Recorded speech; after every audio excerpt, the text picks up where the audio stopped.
ছাত্রদের নতুন রাজনৈতিক দলকে স্বাগত জানাবে বিএনপি, তবে অন্তর্বর্তী সরকারের এমন কোনো উদ্যোগ নিলে তার বিরোধিতা করবে বলে জানালেন দলটির কেন্দ্রীয় নেতারা।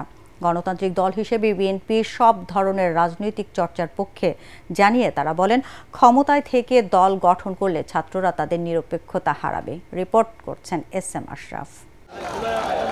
জুলাই আন্দোলনের মুখে শেখ হাসিনা সরকার পতনের পর ক্ষমতার অংশ হওয়া আন্দোলনকারী ছাত্রদের ঘনিষ্ঠরা দল গঠনের যে উদ্যোগ নিয়েছে সে বিষয়ে নিজেদের আপত্তির কথা জানিয়েছে বিএনপি।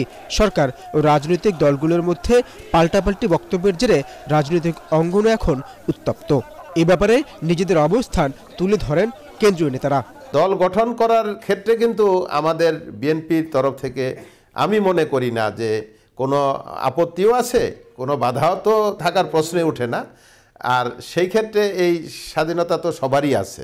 কিন্তু আমাদের এখানে একটা বিষয়ে আপত্তি থাকতে পারে যে ক্ষমতায় থেকে যদি রাজনৈতিক দল গঠন করা হয় সেই ক্ষেত্রে এটা জনগণ ভালোভাবে নিবে না। এই দলটা দেখতে হবে যে তাদের মূল উদ্দেশ্যটা কি, এটা কি ইতিবাচক না নেতিবাচক। যে দলে করুক না কেন সেটা বিএনপির বিষয় না। বিএনপির আঙ্গিকে বিএনপির দল সুসংগঠিত করার জন্য যা করার সেটা বিএনপি করছে। দেশের রাজনীতিতে ছাত্ররা অগ্রণী ভূমিকা রাখে সত্য। বিভিন্ন আন্দোলন, 90-এর আন্দোলন থেকে শুরু করে 71 ভাষা আন্দোলন থেকে শুরু করে 71 স্বাধীনতা যুদ্ধ, 90-এর আন্দোলন, সব আন্দোলনে ছাত্রদের ভূমিকা ছিল। আমার ছেলে আন্দোলন করছে, তার বয়স হলো 5 বছর।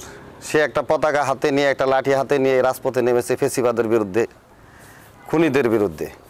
তার মানে কি সে দেশ পরিচালনা করতে পারবে? অসম্ভব বিষয়। ছাত্র রাজনীতি করার অধিকার এখনও তার হয় নাই। তো শিশুসুলভ আচরণ করার কোনো যৌক্তিকতা নাই। মেধার জন্য আন্দোলন করতেছে, সেই মেধাই যদি আমাদের নষ্ট হয়ে যায়, বিনষ্ট হয়ে যায়, যে আপনারা লেখাপড়া বাদ দিয়ে রাজনীতিতে আসবেন, দেশ চালাবেন, তাহলে মেধাবী তো তৈরি হবে না, মেধা ধ্বংস হবে। এটা একটা ষড়যন্ত্র। এ সময় তারা কথা বলেন অন্তর্বর্তী সরকারের বিভিন্ন কাজের সমালোচনা প্রসঙ্গ। তাতে দুপক্ষের মধ্যে কোনো দূরত্ব তৈরি হচ্ছে না বলেও মনে করেন তারা। আমরা অন্তর্বর্তী সরকারকে সহযোগিতা করেও আসছি এবং সামনেও করতে চাই। আমাদের কখনো কখনো তাদের কিছু কার্যকলাপ নিয়ে আমরা হয়তো সমালোচনা করি, যেটা নাকি আমরা মনে করি এই মুহূর্তে যে এটা এই মুহূর্তে অপরিহার্য নয়, যে কাজটা অপরিহার্য নয়, যেখানে দেখা যাচ্ছে যে এই অন্তর্বর্তী সরকার কিছু কিছু বিষয়কে নিয়ন্ত্রণে নিতে পারছে না।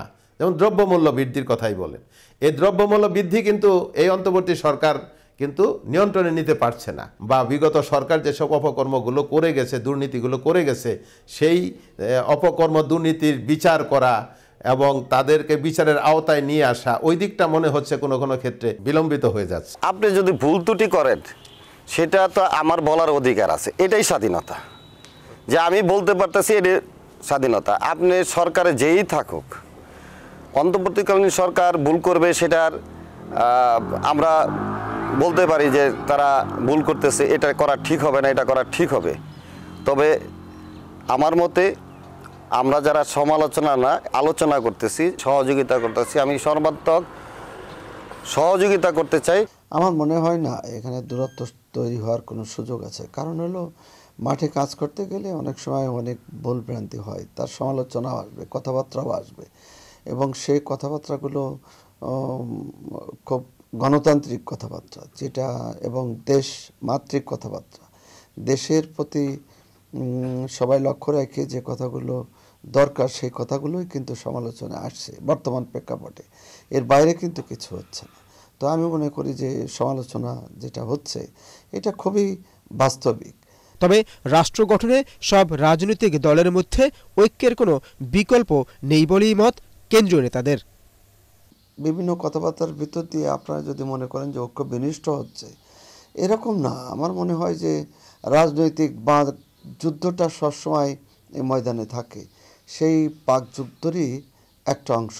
এর অর্থ এটা না যে ঐক্য মানে নষ্ট হচ্ছে, বাট ঐক্যটা আমাদের কিন্তু জরুরি, এতে কোনো সন্দেহ নেই। দেশটাকে আমরা ভালো রাখতে চাই। আমাদের দেশটা হলো জনশক্তির দেশ।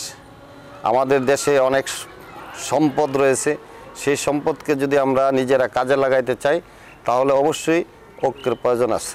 S M Ashraf, ATN Bangla, Dhaka.